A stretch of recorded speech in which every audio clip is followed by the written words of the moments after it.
Welcome back to Tracy and Gracie Becoming. I have to pause every time and go, is it Gracie and Tracy or Tracy and Gracie? Today we're going to talk about becoming worthy. Mm-hmm. And I actually have to just back up for a minute because somebody asked me on a podcast this week about our names rhyming. And I'm just going to make this known to everybody that I did not intentionally name my daughter to rhyme with my name. It was so like happenstance. I loved the name Gracie when I heard it. We actually thought for sure, like we were so certain she was going to be a boy. And it was going to be Garrett, right? And it was going to be Garrett. Yeah, she was going to be Garrett because, A and B made B the first time. We figured A and B would make B the second time. And we didn't know. Which is so crazy. Like, do you think people actually go their full term now without knowing? I think with all the baby reveals and things, like it's insane. We see so many of them that I don't think it's as common, but I could never do that. I just felt like there are such few opportunities to really legitimately be surprised in this life that I was going to take the opportunity to be totally surprised both times. So were all my baby clothes like neutral? Yeah, well, we obviously had a ton of your brother. Griffin is only 14 months older than Gracie, so we obviously had a ton of boy baby clothes on hand and ready to go. Weren't even worried. And I was secretly hoping that I was going to have a girl, but I just figured, that the odds were not in our favor and that we would have a boy. And so here we have this $1 million family. I was so elated. But the one thing we hadn't done was talked about what if we have a girl. And so as I am actually in the labor and delivery bed and the woman says, you have a girl, I remember this absolute, complete and utter elation going through my body. Like, what did you just say? I was like, no way. And she's like, what's her name? And I'm like, and Dad, we had talked about baby girl. Well, we had talked about how, as we were in labor, Tim McGraw and Faith Hill were on like the Today Show, and they were talking about their daughters and how they named one of them Audrey, which is my mother-in-law's name, and they named the other Gracie. And I was like, oh, I love that name. It's so different. It's not Grace, which you hear a lot of. It was Gracie. And I was like, good Lord, that is the cutest name ever. And so I looked at your dad and said, Gracie? And he goes, Gracie K, because K is my mom's name. Mm-hmm. And I was like, there you have it, Gracie K. It was just so stinking cute. It was such a precious moment, so unexpected. And never did I ever consider, oh my gosh, Gracie rhymes with Tracy. Until we got home from the hospital and my mom, who lived outside of Minnesota at the time, she called and jokingly said, when I answered the phone, at that time it's a landline phone. So I'm like, hello? And she's like, can I please speak to Gracie? And I said, pardon me? I said, this is Tracy. And she's like, no, Gracie. And I'm like, oh boy, our names rhyme. And so that was the moment where I was like, oh, interesting. But, and it's actually not ever really been a big deal.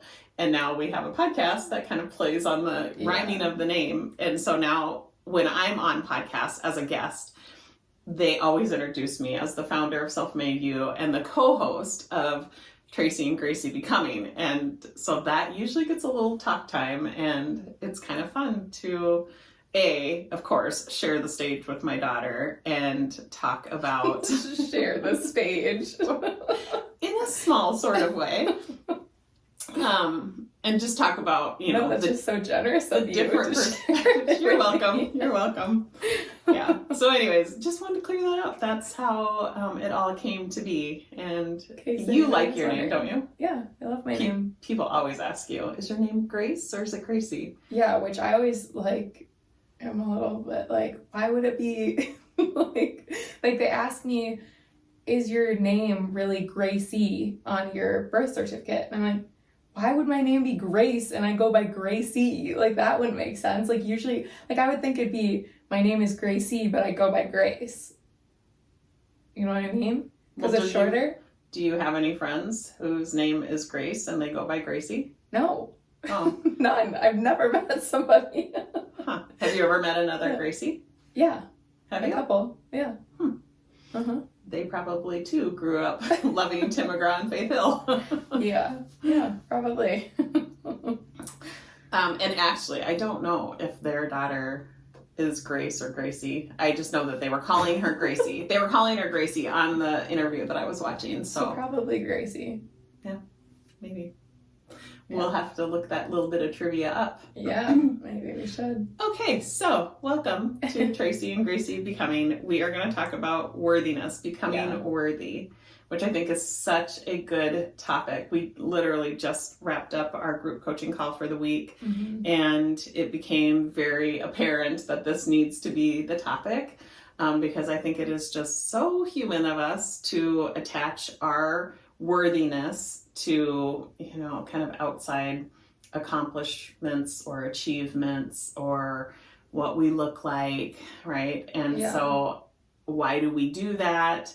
How does that, make us unintentionally feel? And how does that create a lot of unintentional results? And how do we stop doing that?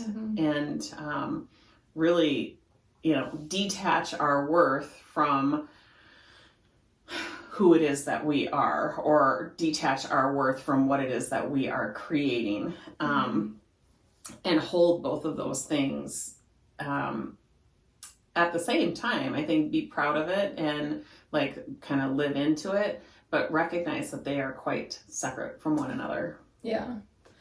Before we get into it, though, we should probably talk about our weekend. Okay. So how was your weekend? It was fun. This actually was a great weekend. We had some friends from South Dakota come visit. We started off Friday. It was Griffin's 24th birthday. So we went... Yeah, forgot about that. Yeah, we went to Northfield, where my husband grew up, born and raised, and they had a cute little, I called it a brew pub, and everybody kept because nobody calls it that. Correcting me. I've never heard that. Going, Mom, this is not called a brew pub. It's brewery. Brewery. Or a microbrewery? Brewery. It's a lot harder to say. Brewery. When you can't speak English, I guess. Okay, I'm just going to stick with brew pub. Okay. But it has indoor and outdoor seating, and you can order from local food trucks or order in some of the famous pizza that is in Northfield. So it was fun. So we had some friends and family join us, and it was a good time. Yeah. And then late that evening, our friends from South Dakota arrived, and so Saturday we went to the Lakeville. We were busy. Yeah, we were busy. We actually kept the agenda wide open. Yeah, we didn't think that we'd have very many things going on. Yeah, and so we kept the agenda open and just kind of let things transpire.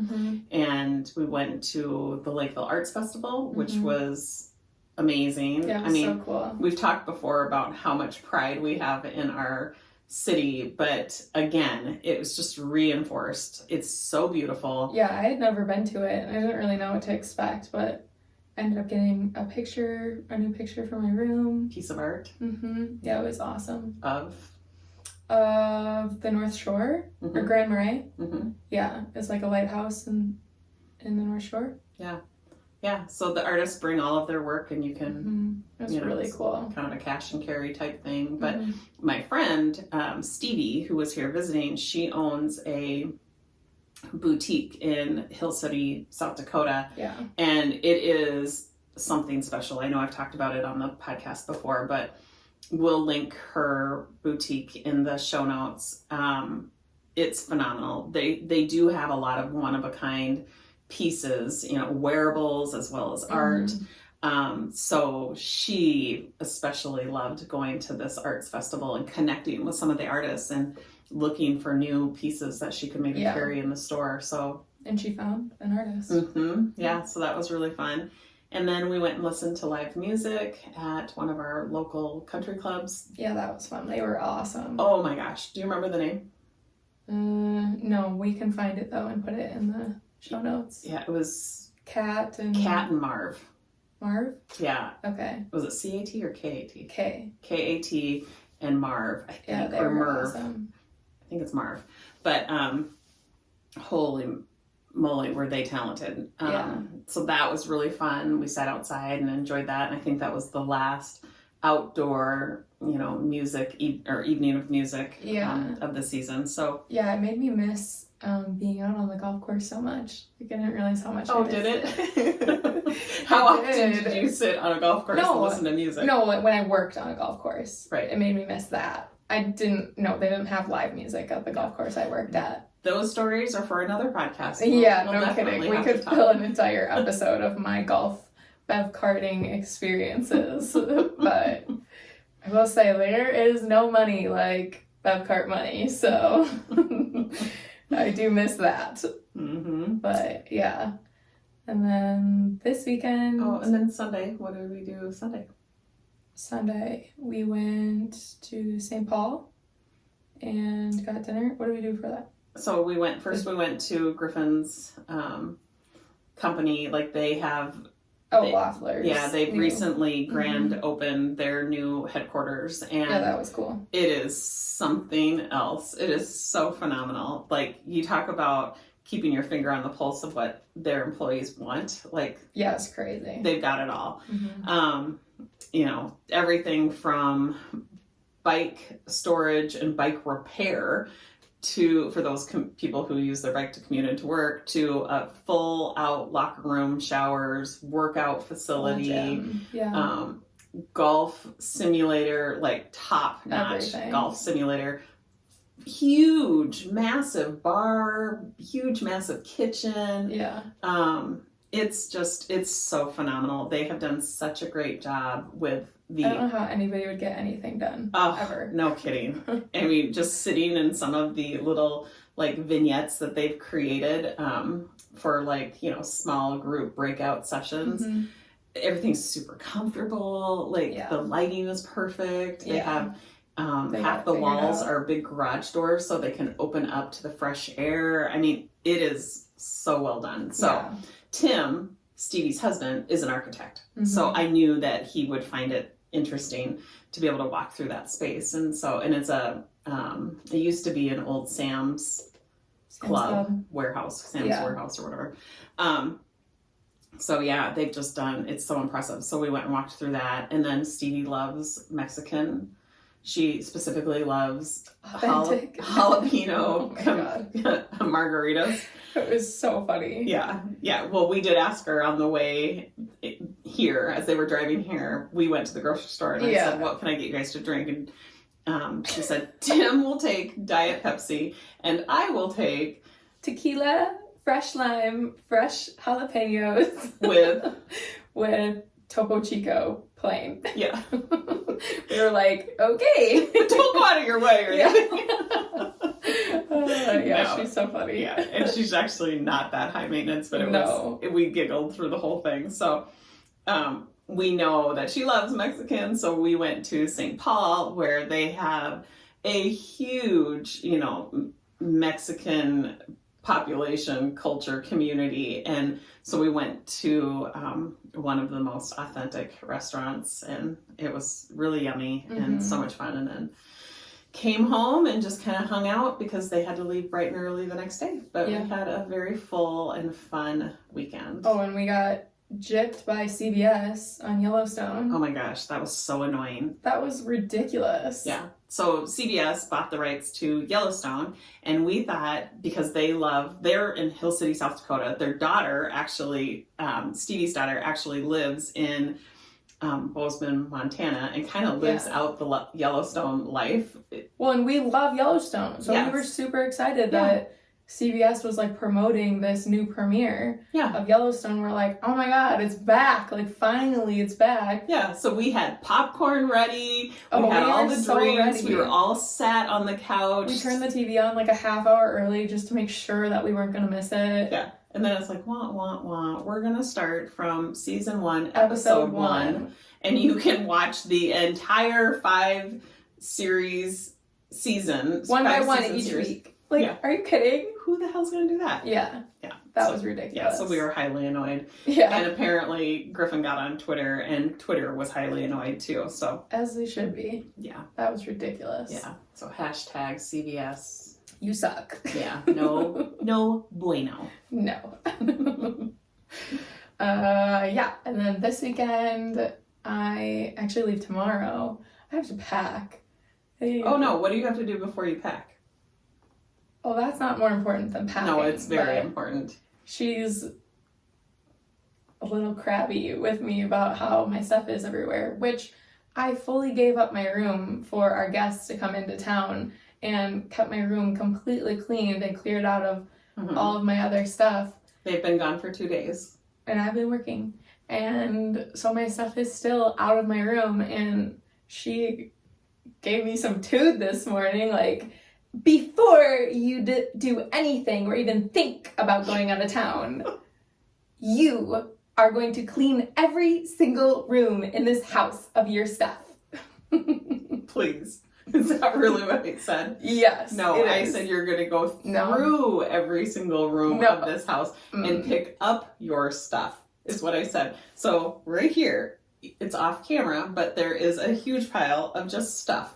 And then if we are in her office right now, where I can see piles of her stuff scattered all over. It's my office. Yeah, and I work for you. There is no other office for me to put my work stuff in. Well, that's odd because it looks like an office in the dining room. It looks like an office in my bedroom. It looks like an office in my bathroom. That's because you have calls during the day, so I can't use this all the time for my workspace. So I have So you're just going to spread the love. Yep, absolutely. Well, you're doing a great job of that. Yeah, so before I leave, apparently I need to clean every room in the house. No, I'm just saying that I'll head out to Arizona. Good Lord. Yeah, anyways, I'm going to Arizona this weekend to visit my 2 best friends that moved out there for grad school. My one friend, Jessica, she's in grad school going to be a physical therapist, and her boyfriend, Sam, moved out there with her and just got a finance advising job out there. So they live there now, and so I'm so excited. I haven't seen them since they moved, so I'm so excited to see them both. Get to catch up with them. That will be fun for you. Yeah, it will be. Yeah, it'll be a quiet weekend without you here. I'm not saying I'm looking forward to it. I'll be sad. I'll be so sad. Oh, yeah. Wow. Sounds like I should just start looking for a new place soon. No. It will be quiet. And actually, this kind of launches several weekends of there's always going to be somebody gone now for the next few weekends. So, yeah, I will probably be pretty heads down working this weekend. Just we have our retreat coming up, which takes a lot of focus to get ready for. We have another masterclass. That's what we didn't mention, the masterclass last Friday. We had, I think, 60 people, most of them new to us, sign up, and we're able to kind of coach a couple people that had very specific professional circumstances that they wanted to work through. So that was awesome. And if you didn't have a chance to watch that and you'd still like to, let us know. We'll make sure you get the recording of it. It's totally free. And we just really taught people how to apply this self-control system to professional performance very specifically. Yeah. Okay, so let's talk about worthiness. Yes, let's talk about it. So, what do people typically tie their worthiness to? I think they tie their worthiness to the amount of money they make. Yeah. Their status, maybe professional or maybe community or educational status, maybe.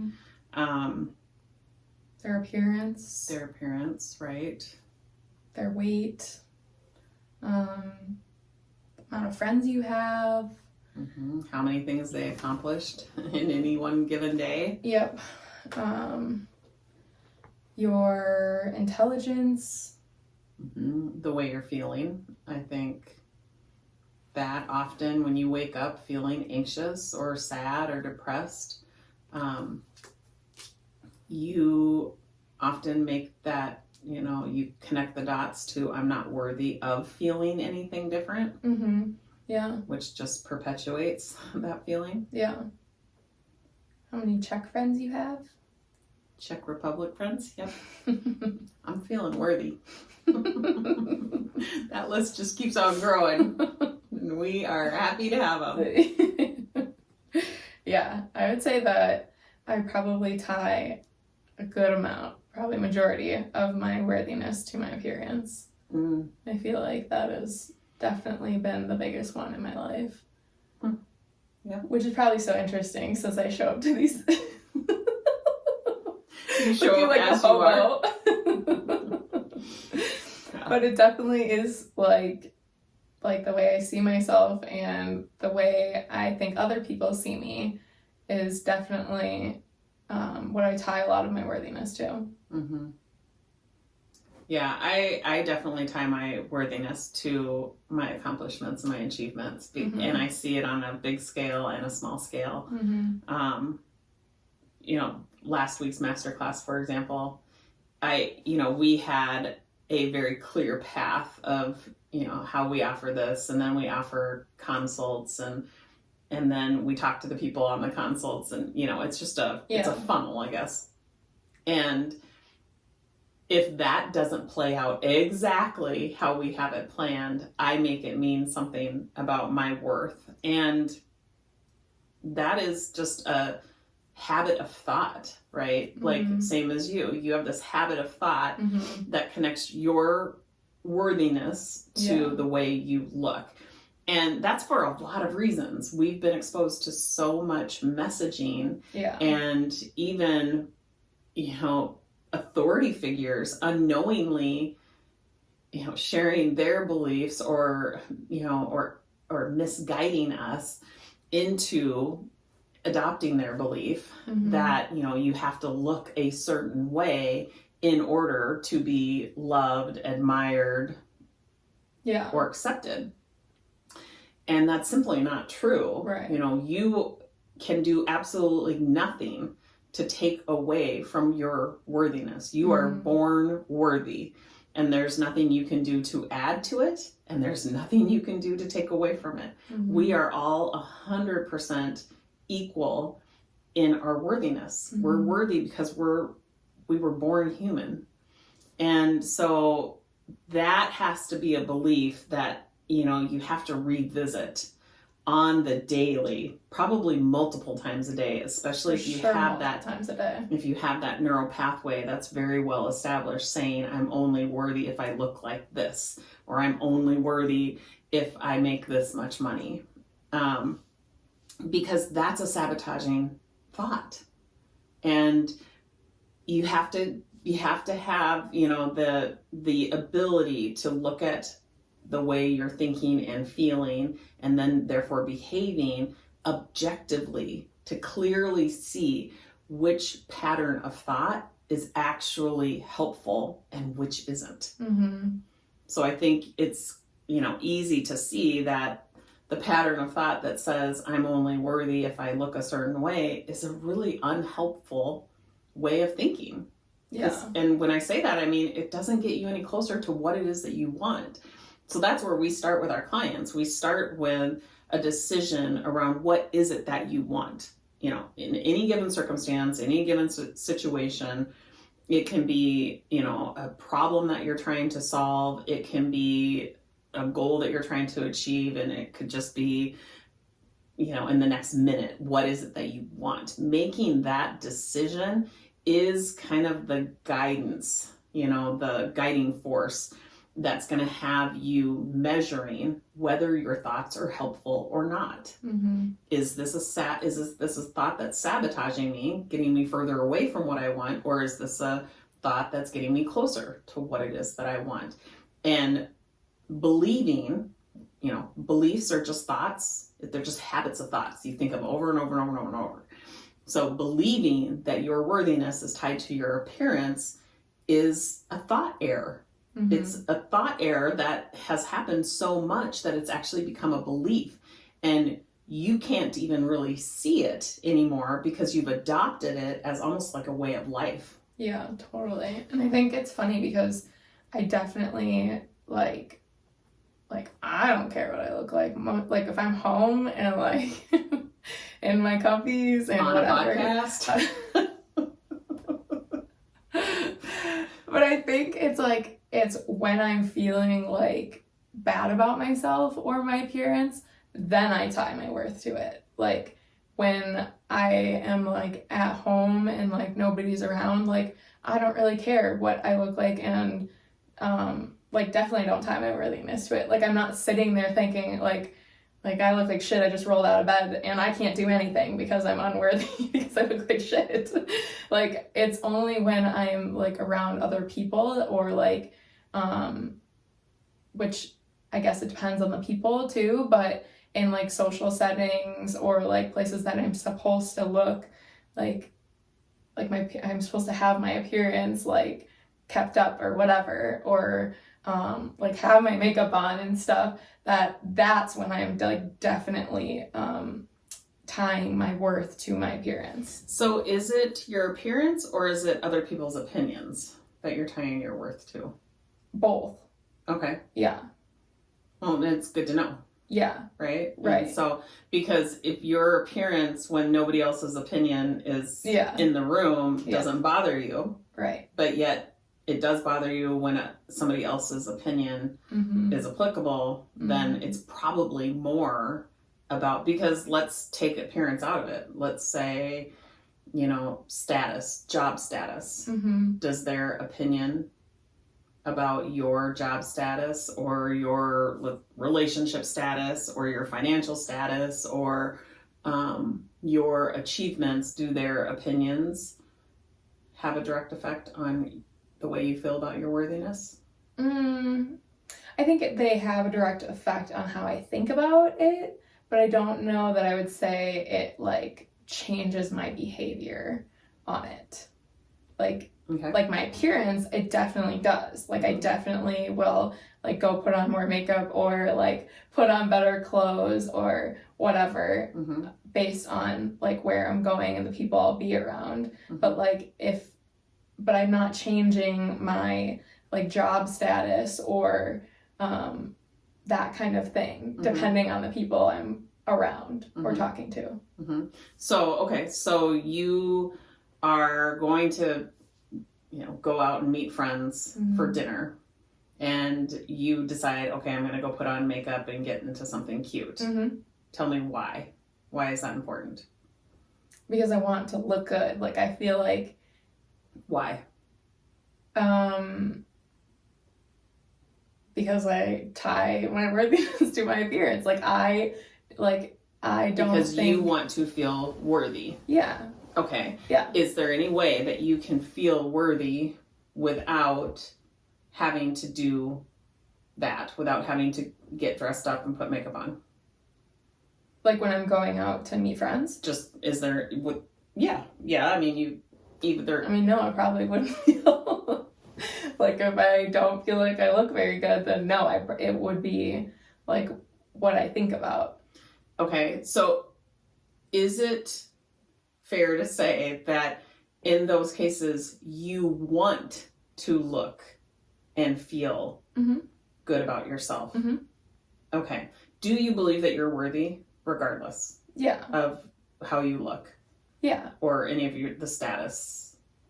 Yeah. Like when I think about it objectively, yes, I definitely do. So it just becomes almost a pattern of unintentional thinking mm-hmm. that then you might react to. Oh, totally. Unintentionally, mm-hmm. right? And so it's really a matter of actually questioning those thoughts. Mm-hmm. You're having those saboteur thoughts that say, very dramatic, you're not worthy unless you put makeup on and mm-hmm. get into something cute. Mm-hmm. Those thoughts are fine to have, right? Like we'd rather not have them, right. But they're actually a function of our primitive brain. Mm-hmm. They're always going to be there.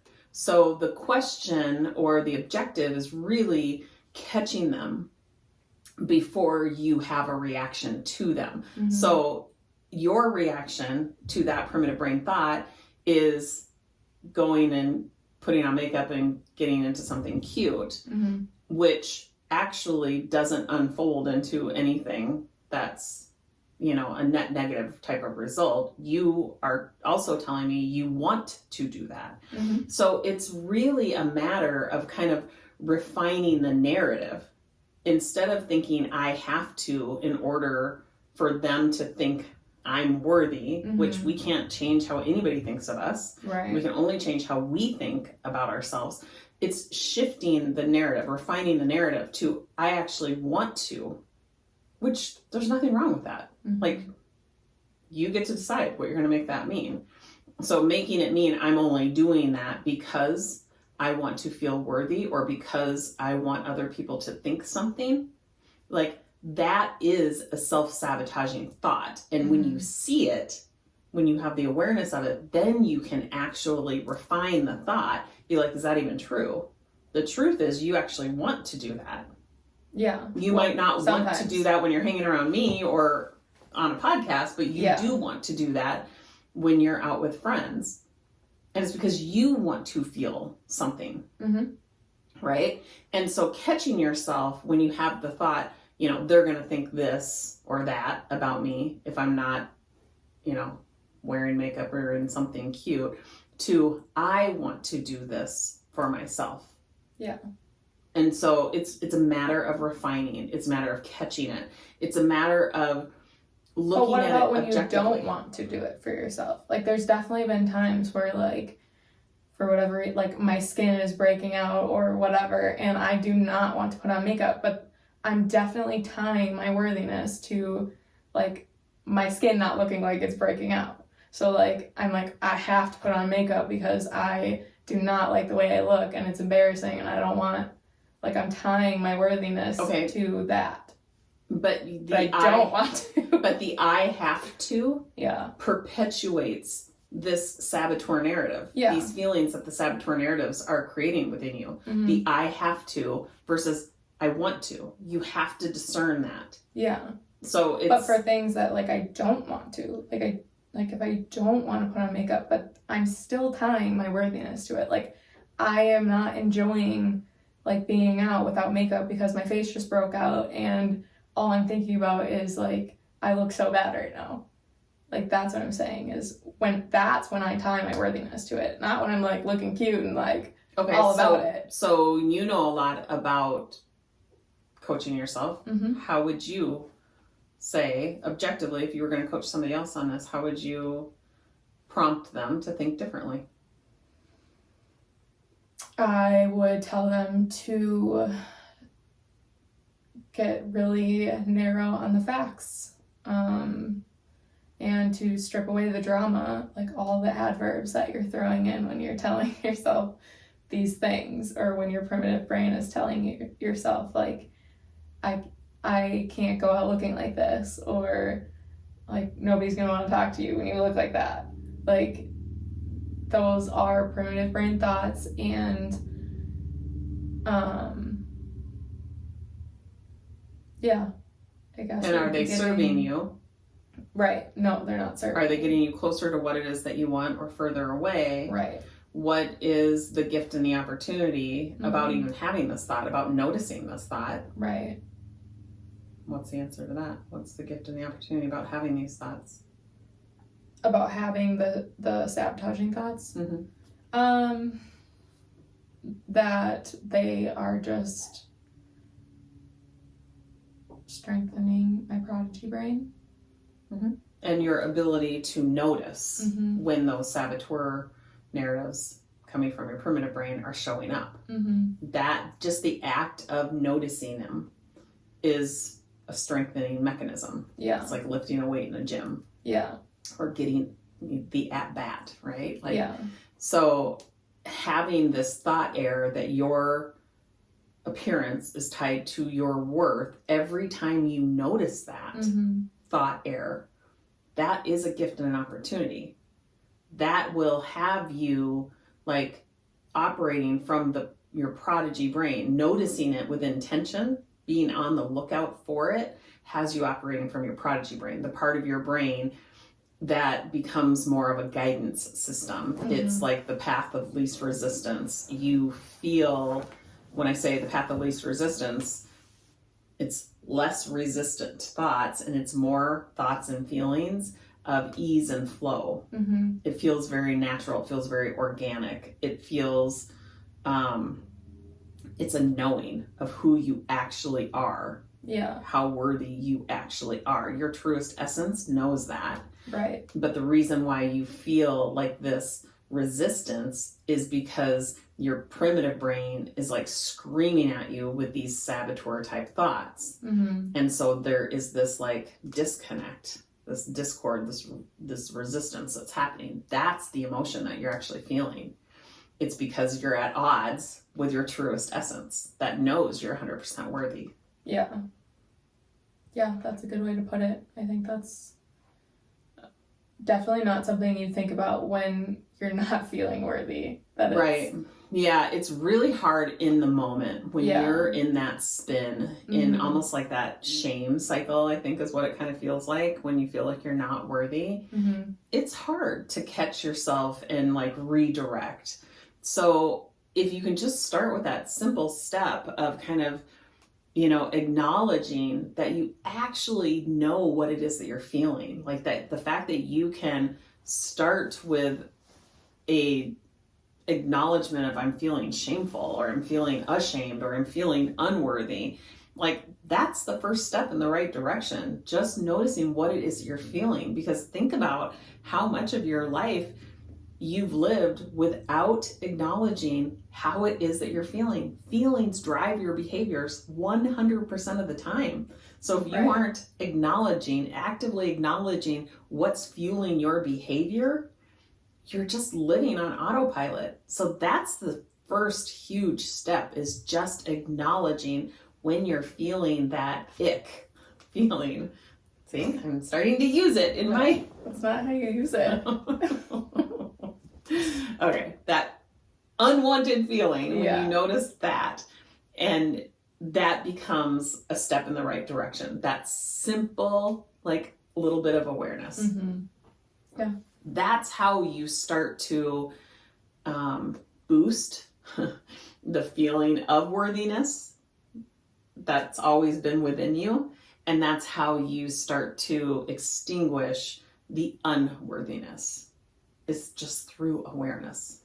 That's the first step. Yeah. Yeah, that makes sense. Yeah. So we were talking today on our coaching call about people who are getting ready to go on vacation. So you're one of them. Did I even mention that you were one? Oh, I meant to. Sorry. You just left me out. I meant to. So we had lots of people getting ready to go on these vacations. And the thought that I have as everyone's coach is, don't forget to take yourself with you. And SELF is the framework that we use to teach, you know, a way of coaching yourself. Like, it's a way of operating. It's a way of using yourself as the guidance system, as the solution to everything, the solution to creating whatever it is that you want or overcoming any sort of challenge in your life. It's using that 4-step system or that framework of SELF. And when you use that, you better understand yourself. You become more connected to yourself. You become more reliant on yourself. You become more confident in your, discernment, in your ability to make decisions. And so that's all you have to remember, and just make sure you take it with you. It's a tool that helps guide you, no matter if you're in an airport or you're laying in bed or you're unpacking or you're at the counter ordering. Yeah, waiting in an hour-long TSA line. Right. All you need is yourself. That is the tool. Rely on yourself. Don't think of yourself as the problem. Don't make it mean that you should have gotten there earlier or that you should have bought the pass pre-check that skips the line. You don't have to make it mean anything about your worth. All you have to do is utilize yourself instead of using yourself against yourself. Utilize yourself as the solution. Pull out that like framework, the visualization of SELF. You start with a decision. What is it that you want? You second, eliminate the self-sabotage. Notice how these dramatic thoughts are, screaming at you, and they're not even true. And you can acknowledge where they're coming from. It's very normal, like humanize it. Mm-hmm. Third, leverage your strengths. Leverage empathy for yourself. Leverage the act of like discovery. What else could be true? What are the other factors that I might not be seeing in this situation? Leverage innovation. That's a biggie. Like there's a lot of innovative ways around or through this circumstance. But if you're over here feeling like the victim, I promise you're not going to come up with them. So you got to tap in with intention to innovation. And these are all, skills that we actively strengthen through our coaching program or our membership. You have to practice them. Yeah. And then finally, that fourth step is finish with a decision. What is the, laser focused next step? That's it. Just one step. You don't have to know the whole plan. You just have to take that next step. What is it that you can take with, confidence? Mm-hmm. One baby step is going to, after the next, is going to get you where it is that you want to be. And that's all you have to do. And then it's a cycle. So then you find yourself right back at the beginning and you start with a decision, and then you go and you eliminate the self-sabotage around that decision. You leverage your strengths and you finish with the next decision around what step you're going to take. And it just keeps going. All you need is yourself. Mm-hmm. I love that. I love that so much. The other thing that I think I said today, so I was so excited about, just make sure you pack one thing. You just got to take yourself. But I also love, how much time we spend trying to solve the wrong problem.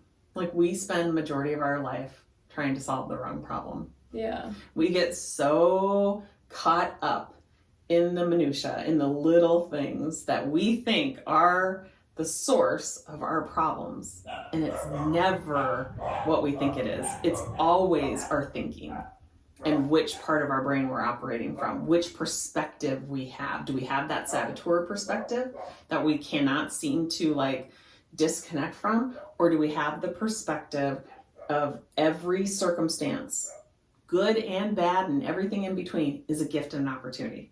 Which perspective are you operating from? That's the problem that needs to be solved, not these little things of how much money I'm making or what I look like or if I have acne or whatnot. Mm-hmm. Yeah.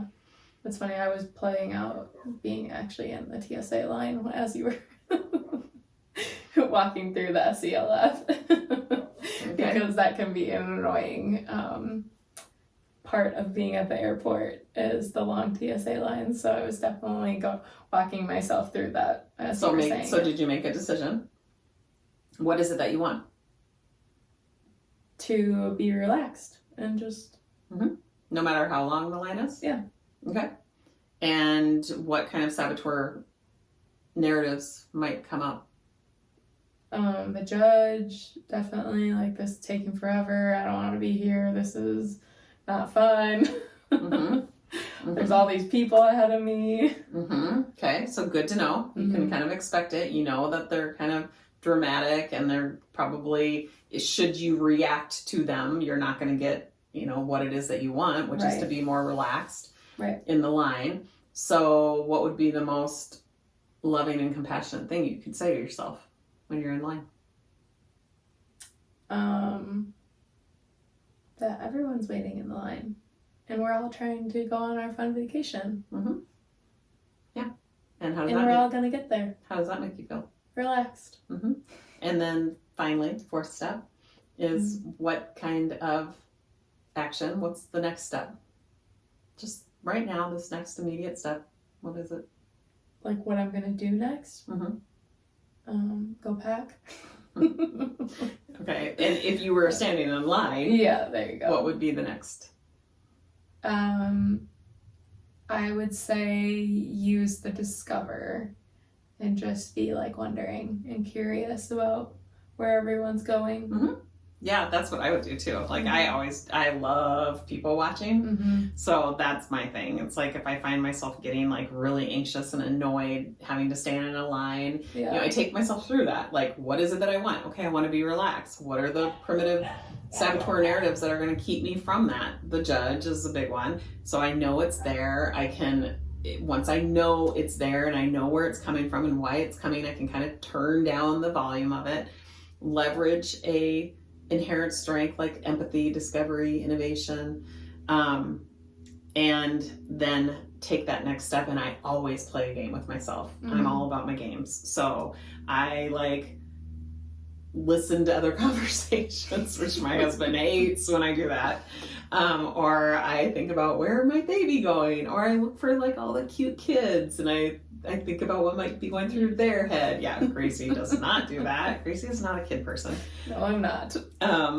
But I like doing that. Or like kind of, you know, catching the eye of a little kid. That's always super fun. The dogs. Oh, Gracie's looking for the dogs. See? Yeah. So you can have a lot of fun while you're actually in line. Like being intentional is what's going to be so meaningful. Like it'll surprise you because when you go and you actually think back to the trip, when you're being intentional, those are the memories that are going to come back up and you'll remember how you were actually being intentional, standing in line, playing this little game with yourself, trying to find the cute dogs. Like, and it sounds so like insignificant and it's not. Yeah. Because this is what the moments of life are made of. This is what makes you happy. This is when you decided, I want to be relaxed, and you actually created that for yourself. Yeah, and those are definitely, like, I'm sure more people can relate to being in the TSA line and being frustrated or annoyed or feeling like they're in a hurry or,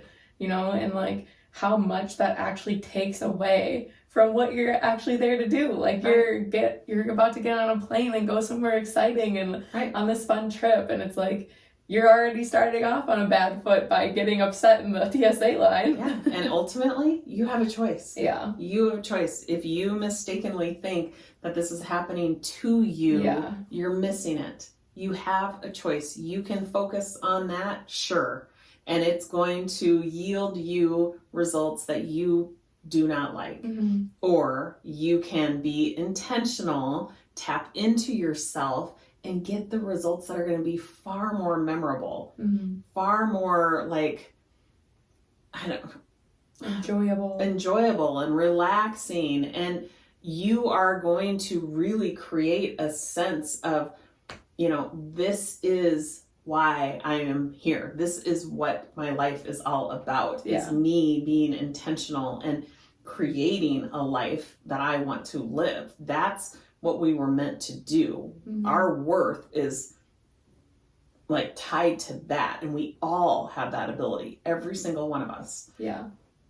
So, okay, well, I think we've sufficiently hit that home. Yeah. I hope. If you have any questions about a certain circumstance or a situation where you are absolutely convinced that your worthiness is tied to it and you just can't seem to think of it in any other way, I'd love to help you. Yeah, so email us. Yeah, you can email us. I have a free consultation, 30-minute consultation that we offer to people that, you know, are maybe just finding us and want to learn more about us and want a little bit of free coaching. I would be more than happy to take that time and spend it with you. So we will put a few things in the show notes this week, but if you are traveling or not, remember to take yourself along.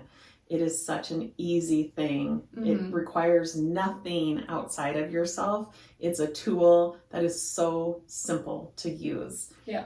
And it's really going to create a sense of confidence, enjoyment, and relaxation. So it will. All right. We will see you next time. Take care.